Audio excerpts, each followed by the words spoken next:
Bueno, buenas tardes, bienvenidos a la sala divergente en el programa número 81. Hoy tenemos como invitado al abogado José Víctor Ortega, ¿no? Buenas tardes, José, ¿qué tal? Buenas tardes, José Víctor era mi abuelo, es el nombre que Ah, le vale, pongo yo en el Facebook por razones personales, pero yo soy José. Sí, José. aclarado. José, El cuarto José Ortega, ¿eh? ajá, perfecto. ¿Estás en Cartagena o en Valencia? En Valencia. Valencia, muy bien. Yo vivo en Valencia hace tiempo. Lo que pasa es que mi madre vivía en Cartagena, que es donde yo nací, y de vez en cuando pues me voy a Águila, la tierra de Paco Rabanne, donde viví 5 años cuando estaba en la universidad y tengo una casa ahí también. Bueno, eres conocido, ¿no? Porque hace unos años moviste el tema este de la ley de costas con los colectivos, ¿no? De cofradías de pescadores y demás. Incluso estuviste en el Parlamento Europeo presentando un proyecto tuyo. Cuéntanos un poquito de eso brevemente. Mm, Yo estaba especializado en ley de costas, ¿Mm?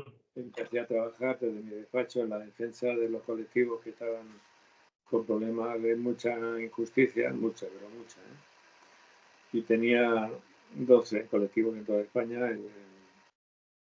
en la Comunidad Valenciana, en Canarias, en Asturias y en Cádiz, en Rota también. Y entonces un día, en septiembre de 2007, me propusieron eh, buscar alternativas para la lucha y hacer una lucha colectiva, porque los tribunales nos estaban dando mal pelo todos los días, todos los días, todos los días, porque no se puede, ahora que los jueces, todo el mundo dice que son el último agarre de la democracia y que son la última defensa frente a Pedro Sánchez y todo eso, pues yo no les tengo ningún cariño a los jueces, pero ninguno. Porque las sentencias que estaban poniendo eran disparatadas. Bueno, entonces hicimos la Plataforma Nacional de Afectados por la Ley de Costas para buscar una forma alternativa de luchar en un momento muy crítico, porque en el primer gobierno de Zapatero la ministra de Medio Ambiente era Cristina Narbona, y Cristina Narbona se propuso como primer objetivo de sus días como ministra de Medio Ambiente limpiar el dominio público. Limpiar el dominio público para ella representaba arrasar las propiedades de particulares que se quedaban en el dominio público después de un deslinde, acabar con todo, destruirlo todo, derribarlo todo, machacarlo todo, sin ningún tipo de compensación. Entonces, como yo tenía visión de conjunto, porque tenía el sano hábito de irme a Madrid, a la Dirección General de Costas, cuando me encargaban la defensa de algún expediente, pues yo procuraba. Me llevaba un escáner portátil y hacía vuelta y vuelta como un filete de ternera en la sartén igual. Y entonces me venía siempre con un montón de información digitalizada que me permitió tener una visión de conjunto y poder afirmar y demostrar y documentar que el gobierno estaba aplicando la ley de costas con un criterio A en una playa, con el criterio B inverso en la playa de al lado y que hacía exactamente lo que le daba la gana y que entraba en contradicciones burras y flagrantes. Entonces hice un informe de 140 folios sobre aplicación abusiva de la ley de costas, lo presenté físicamente para escenificar y para teatralizar en el Parlamento Europeo el 1 de febrero de 2008 y a partir de ahí pues se desencadenó el proceso que condujo a que el 26 de marzo de 2009 el Pleno del Parlamento Europeo declarase que España estaba aplicando la ley de costas con abuso, reclamase su reforma y efectivamente pues se reformó mediante la ley 2/2013, que no es la reforma que nosotros queríamos, pero que fue un soberano un bofetón que la sociedad le metió al Estado, un ejemplo absolutamente modélico para mí, de lucha de la sociedad frente al Estado y una humillación de la cual me siento muy orgulloso y muy satisfecho al gobierno de Zapatero, de José Luis Rodríguez Zapatero, que bien que se merecía eso y mucho más. Y así fue aquella aventura, una aventura bonita. Muy bien. Y luego en 2020, ¿no? Contra las restricciones estas de la crisis sanitaria. ¿Cómo te fue ahí? Pues ahí lo que pasó fue que cuando empezó el decreto de alarma, etcétera, pues yo veía que había un grandísimo susto y un grandísimo, enorme desconcierto en muchas personas que no sabían lo que estaba pasando, no sabían lo que podía pasar, tenían miedo al contagio, pero también tenían miedo a las restricciones y estaban abrumados por, bueno. Entonces dije, bueno, te tienes que ayudar. Hice una web dedicada solamente a esto que se llamaba El Coronavirus Legal y desde ahí me puse a dar sustento legal y dar apoyo gratuito a la gente que estaba en problemas y a la gente en general. El primer mes, lo hice en abril del 20, en el primer mes se superaron las 100.000 visitas. ¿Cómo estaría la gente de necesitada de una guía, de una orientación y de un apoyo? Mucho, muy necesitada. En junio hice mi dictamen sobre la vacunación obligatoria porque había pánico. Desde que se inventaron el tema de las vacunas contra el COVID, pues había muchas personas que estaban otra vez asustadísimas y conozco a una chavala que en Barcelona me decía que no podía dormir si no se hinchaba de pastillas porque tenía miedo de que le entraran en casa a los militares para pincharle a la fuerza. Y esto le pasaba a mucha gente. Entonces yo redacté un informe que no me acuerdo ahora por qué lo guardé hasta octubre. Lo hice en junio y lo publiqué en octubre. Y en ese informe se demostraba que no se podía imponer la vacunación obligatoria en España, incluso aunque se modificara la Constitución para conseguirlo. O sea, que no se puede. Y ese informe, pues claro, le llevó la tranquilidad a muchas personas y, en fin, pues he hecho lo que he podido. Muy bien. Sí. Esto es lo que sí, a grosso modo conocía, ¿no? Por las redes sociales y demás. Pero lo que no conocía fue tu faceta literaria. Sobre todo esto último que has publicado, una obra tuya, una topografía del más allá. Pero luego, informándome un poco más, has hecho varias obras, ¿no? Sí. Es un vicio. La historia, lo espiritual, digamos, ¿no? La cuestión es que yo efectivamente estudié Derecho, como todo el mundo sabe, pero estudié también y al mismo tiempo Historia Antigua y Arqueología en la Universidad de Murcia y enseguida pues me interesé mucho por todo lo que tenía que ver con la antropología cultural y la historia de las religiones. Y he leído todo lo que he podido, me he enterado todo lo que he podido, he investigado todo lo que he podido, estuve publicando artículos científicos de la revista del Museo Arqueológico de Murcia, en Verdolay, estuve recopilando cuentos populares. Esa recopilación la publicó la Universidad de Murcia en el 92 y tenía este trabajo, una topografía más allá, era la tesis doctoral que quise escribir para leer y exponer ante un tribunal, pero que se me pasó el arroz, porque estaba metiéndome, para hacerlo corto, para hacerlo breve.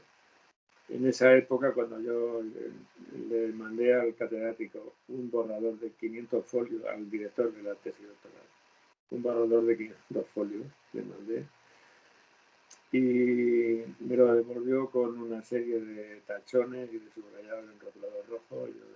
Pero era una época justamente hace muchísimo tiempo de esto, mucho tiempo. Cuando yo me estaba empezando a meter en el cine, porque estuve produciendo cine también, y era mucho. O sea, no podía estar con el despacho, con la tesis doctoral y con el cine, con lo cual pues la dejé estar y he estado quieta durante muchos años, pero yo tenía ilusión de sacar esta publicación, porque cuando la estaba escribiendo estaba disfrutando al extremo. Este es un tipo de éxtasis, es un tipo de éxtasis que, con mucho respeto al orgasmo y con mucho respeto al sexo y a las relaciones con una señorita,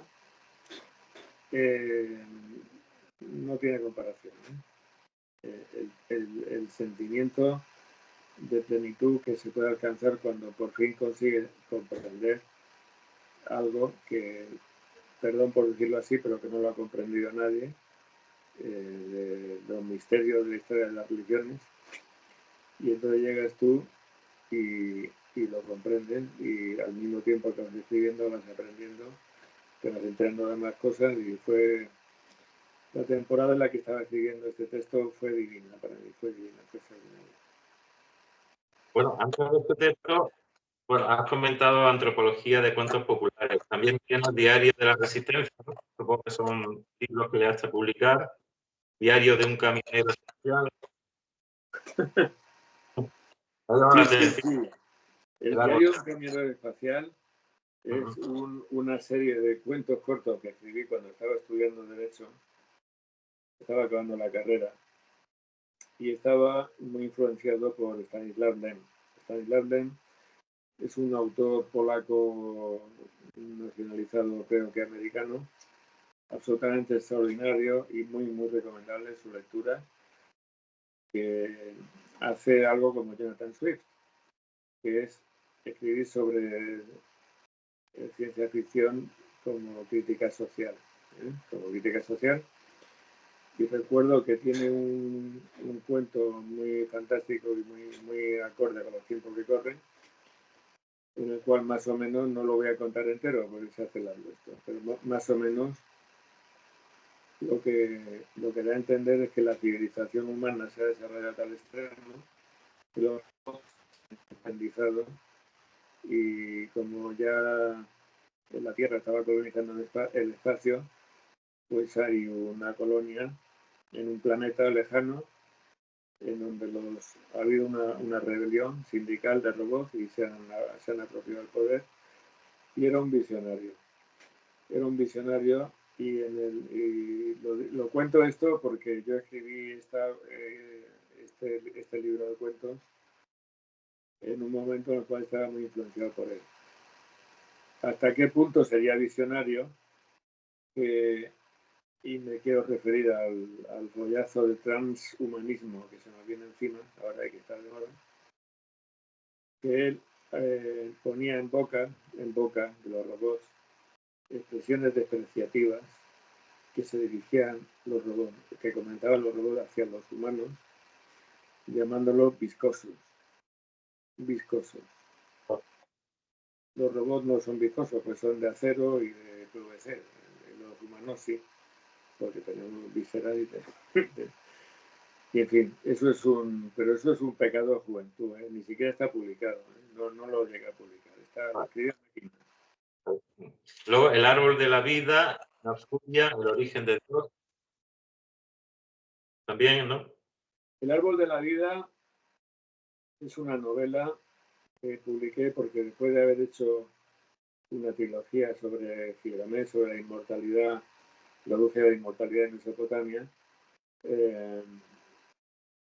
quería escribir una novela sobre la inmortalidad en el tiempo presente, en el tiempo moderno, sobre la búsqueda de la inmortalidad, sobre una especulación sobre la inmortalidad, que es un tema que me ha interesado desde que tengo uso de razón. Y entonces me salió una historia de arqueología bíblica contemporánea, en la cual me inspiró algo que me comentó un profesor, que se había se habían descubierto las tablillas de Ebla. Las tablillas de Ebla, en Mesopotamia, una ciudad perdida en Mesopotamia.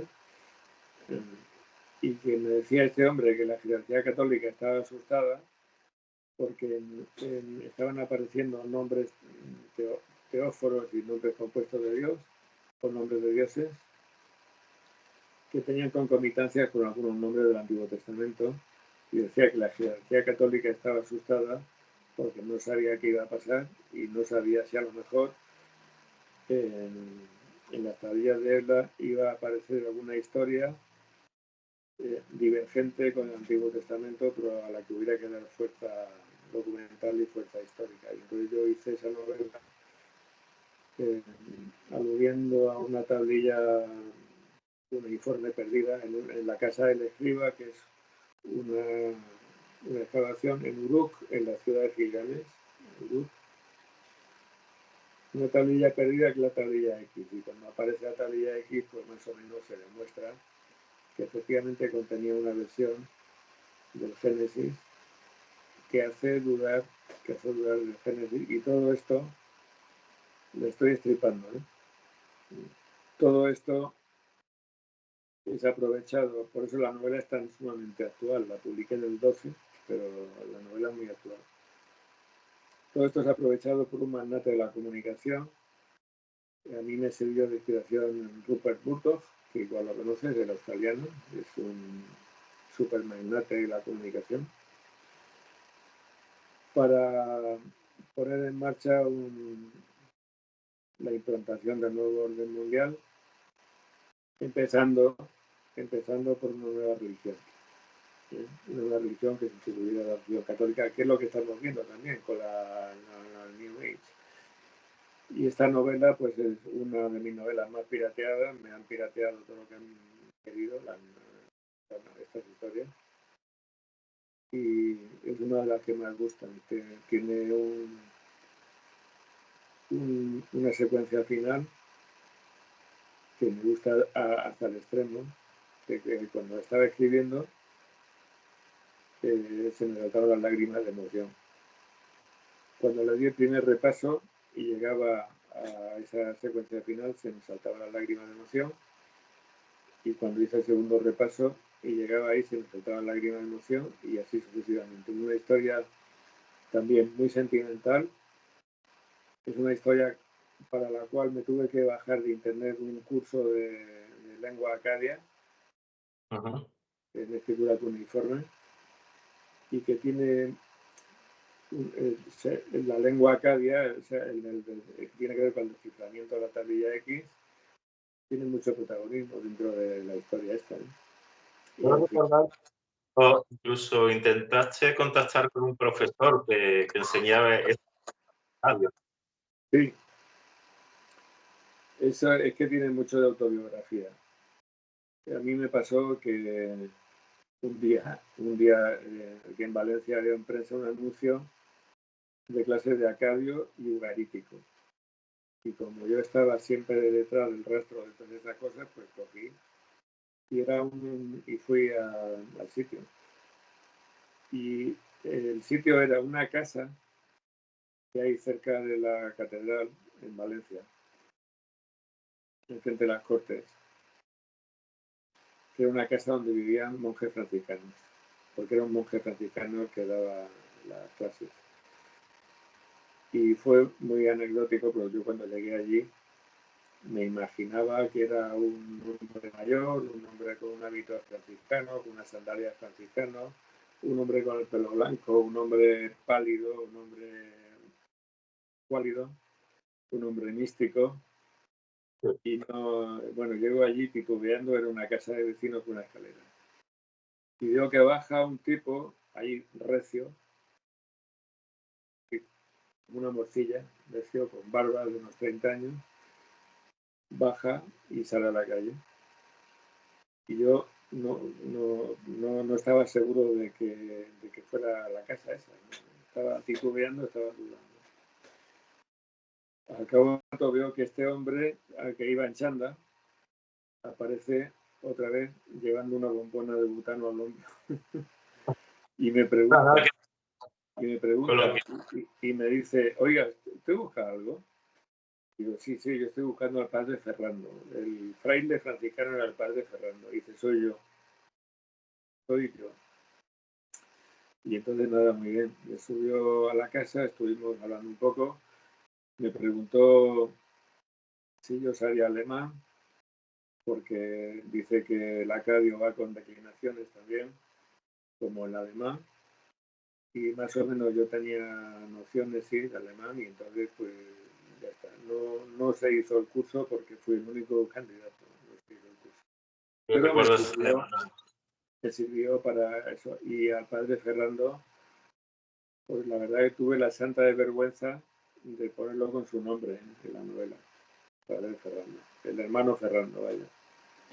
Que por cierto, mi director de tesis, que era Antonino González Blanco, catedrático de Historia Antigua, me pidió una vez que fuera a buscarlo porque estaban haciendo una base de datos con asiriólogos. Un asiriólogo es un señor que produce talías cuneiformes.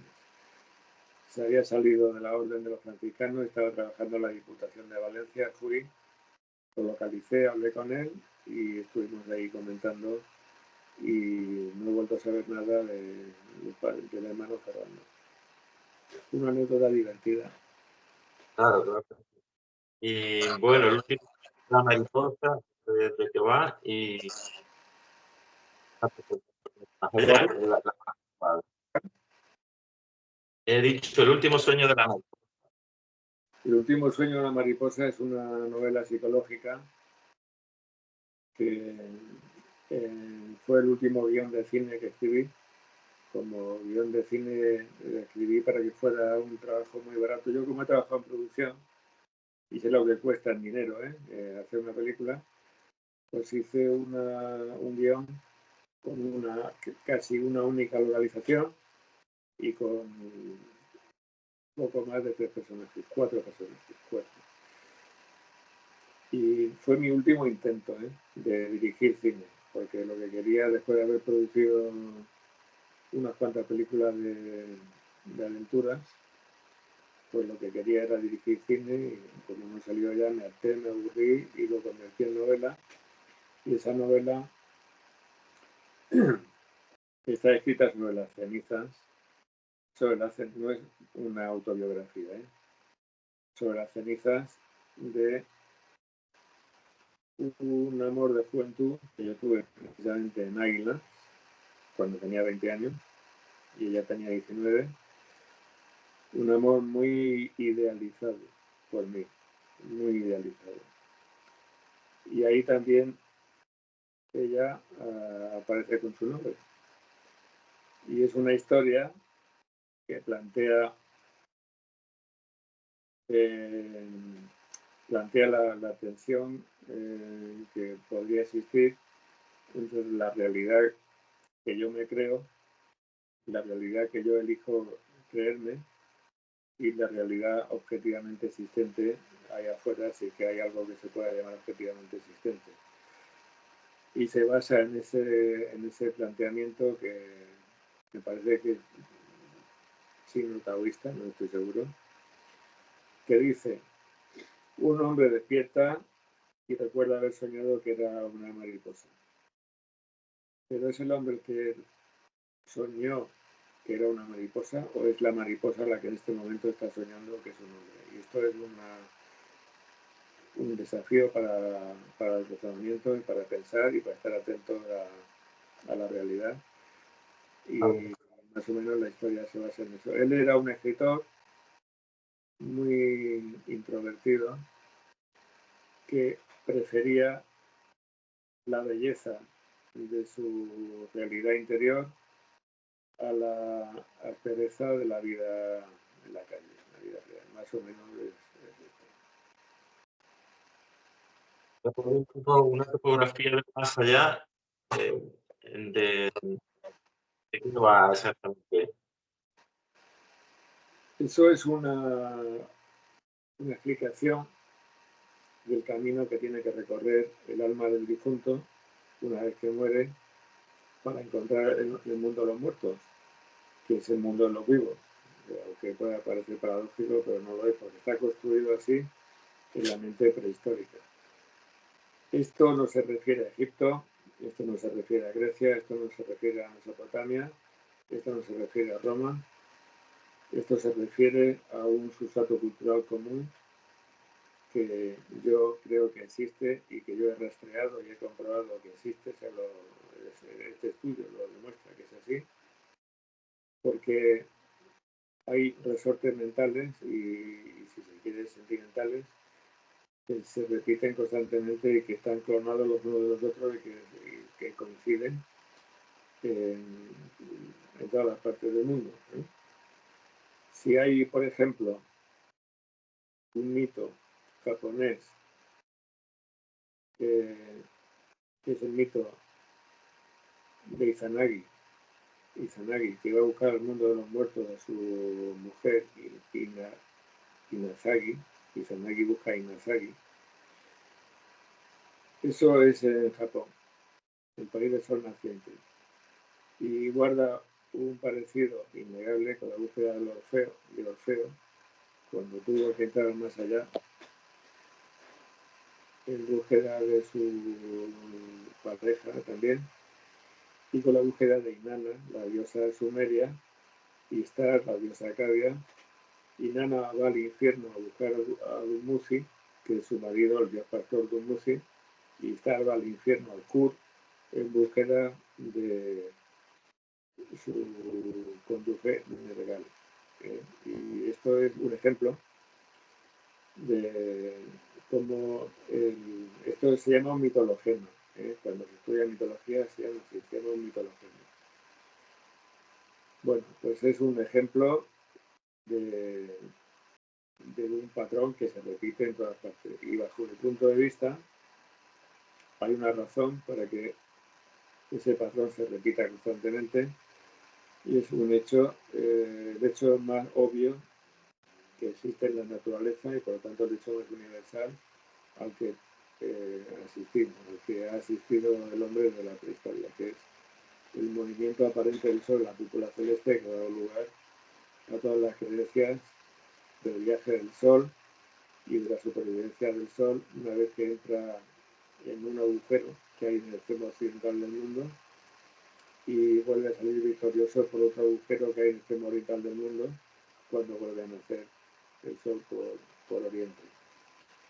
Esto es extremadamente obvio en los cuentos populares, con los cuentos populares del tipo cuento maravilloso. El cuento maravilloso es el cuento en el cual hay un personaje que tiene que abandonar su hogar para hacer un largo viaje hacia un lugar que se llama Reino Encantado, que simbólicamente es una elaboración del Reino de los Muertos.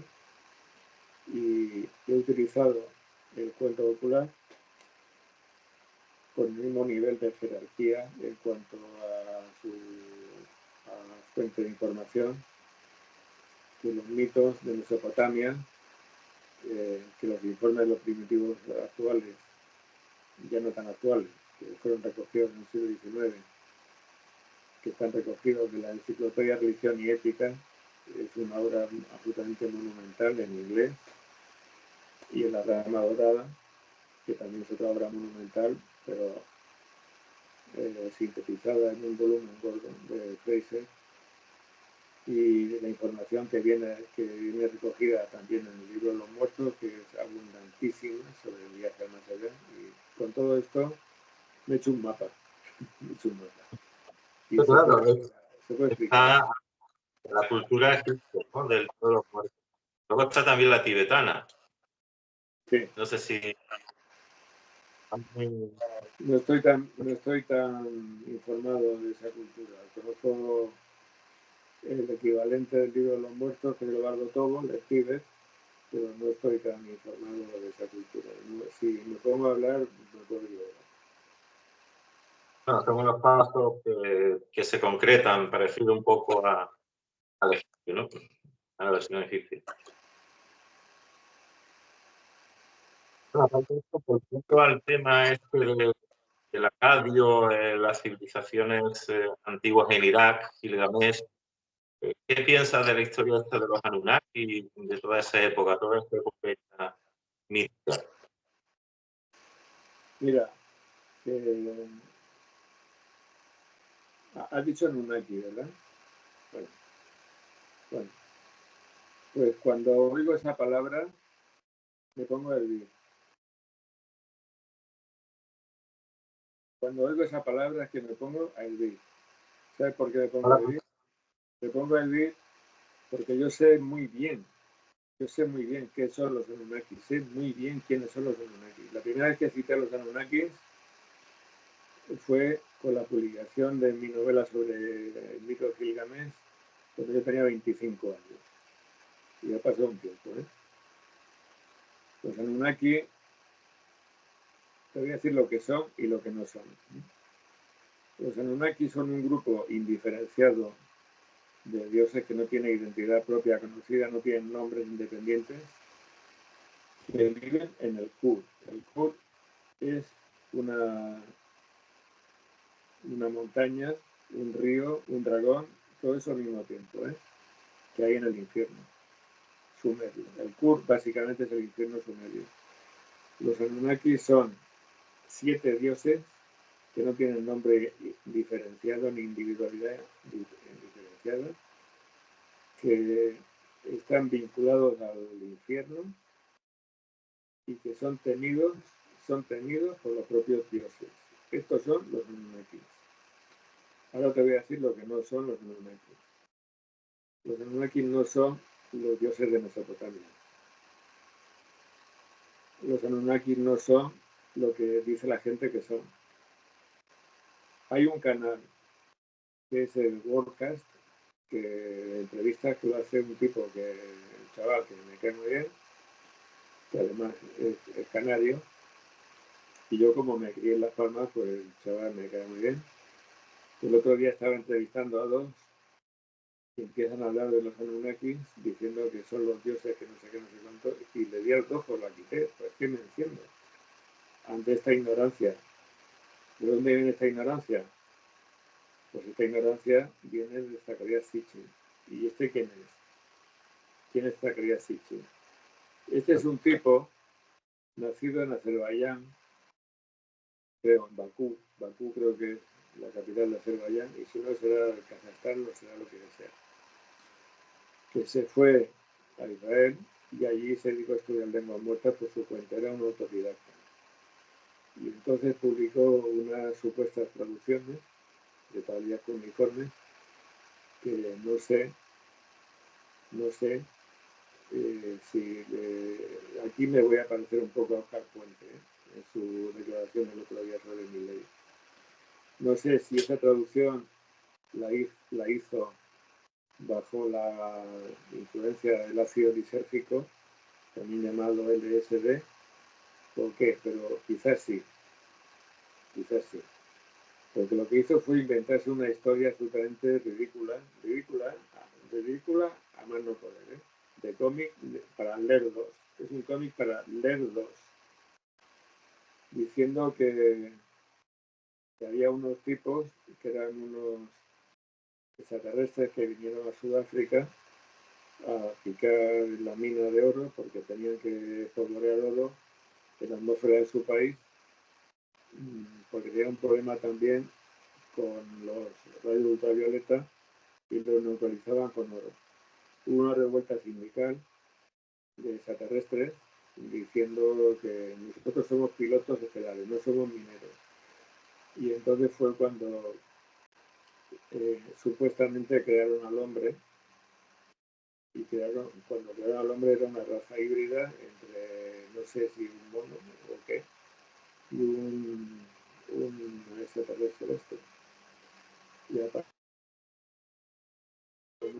chabola este tema, una persona a la cual no voy a nombrar por respeto, pero que la verdad es que involuntariamente ha hecho mucho daño, al hacer una película sobre este tema que tiene un huevo de visitas en YouTube y que está cumpliendo sin quererlo, sin saberlo, una función de disidencia controlada, creo yo, porque si tú coges a la gente que tiene pensamiento crítico y lo conduces a un estado en el cual están dedicando toda su energía, todo su tiempo y toda su fuerza a hacerse preguntas estúpidas, preguntas estúpidas. Es que hay que ver, fíjate tú, que lo del hombre y lo crearon los Anunnaki, que cómo nos han engañado. Lo que están haciendo es quitar a toda esa gente y a toda esa energía donde sí que puede funcionar muy bien. Batería al 10%, donde sí que puede funcionar muy bien, que son empresas constructivas para cambiar el régimen, para cambiar el sistema y para cambiarlo todo. Pongo por caso la reforma de la Constitución que escribí en 2012. Si yo tuviera tanta gente apoyando la reforma de la Constitución que escribí en 2012, como hay haciéndose preguntas estúpidas sobre los Anunnakis, otro gallo nos cantaría a todos, ¿eh? No a mí, sino a todos. O sea, los Anunnaki no son los dioses de Mesopotamia. Los Anunnaki son esto que he dicho. Y no se puede decir, como que Enki, que es el señor de la sabiduría de Sumer, el dios señor de la tierra, significa su nombre. También se explica en mi tesis doctoral por qué se le llama señor de la tierra. Es un Anunnaki, por Dios, creo. Y resulta que, sin ir más lejos, ayer, tuve un broncazo con una usuaria en el Facebook que largó un discurso sobre este rollazo equívoco de los Anunnaki y le dije que dejara de hacer el ridículo. Le expliqué algunas cosas y me dice que esto que digo yo es un punto de vista y lo que dice ella es otro punto de vista y que ninguno tiene que ser más válido que el otro. Es que no, con esto no puedo, con esto no puedo. Desde que en 1849 se descubrió la biblioteca de Surbanipal en Nínive, todos, y nació las ideologías y la ciencia de la traducción de las tablillas cuneiformes, todos los asiriólogos, si se corta es que me estoy quedando sin batería. Vale, no te preocupes. Todos los asiriólogos han traducido lo mismo, excepto en un caso. Hay un matiz en un poema que es el poema... Quiero decir que como está ya muy bajo de batería, vamos terminando. ¿Qué te parece? Sí. El poema de Lenin. Tu próxima conferencia en julio. Hay una discrepancia en cuanto al sentido de lo que dice el poema de un traductor a otro traductor. Pero por lo demás todos han traducido lo mismo, excepto Zacarías Sitchin, que ha elegido sacarse de la manga una historia para idiotas, una historia idiota para idiotas. Y esto es lo que opino de los Anunnaki. Bueno, como ya queda poco tiempo, según tu batería, ¿quieres comentar algo sobre la próxima conferencia que vas a dar en julio? Sí, tengo la esperanza de hacer una presentación del libro que está recién sacado, una topografía del más allá, en el Centro Cultural Los Olivos, en donde suelo ir bastante para estas cosas, en Murcia con mis amigos de PDT y todos los muchos y buenos amigos que tengo en Murcia, y allí pues nada, voy a intentar que la gente me haga caso. Digo intentar que la gente me haga caso porque no, este trabajo es un trabajo que, claro, yo lo empecé a escribir hace 30 años, más de 30 años. La sociedad era distinta. En aquel momento el intelecto era valorado, ¿no? El esfuerzo era valorado y el sacrificio era valorado y un trabajo denso, este trabajo es muy denso, era valorado también. Hoy no. Hoy lo único que cuenta es la imagen, la vulgaridad, si cabe decirlo así, y las sandeces y la frivolidad. Entonces yo sé que voy contra la corriente, pero yo este trabajo lo quería hacer y lo he hecho, o sea, lo quería terminar y está terminado, y ahora lo voy a divulgar y aprovecho para invitar a todos los murcianos que estén a tiro el día 4 de julio en el Centro Cultural Los Olivos en Beñaján, Murcia.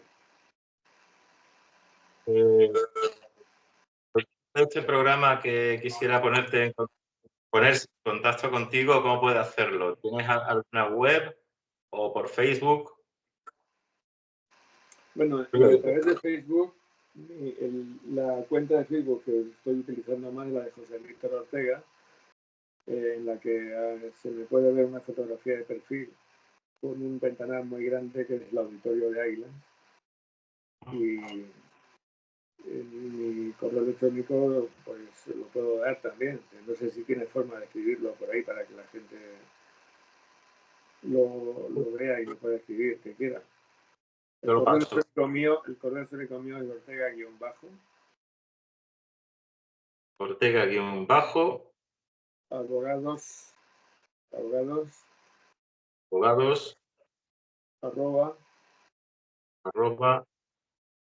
iCloud.com. iCloud, como una nube.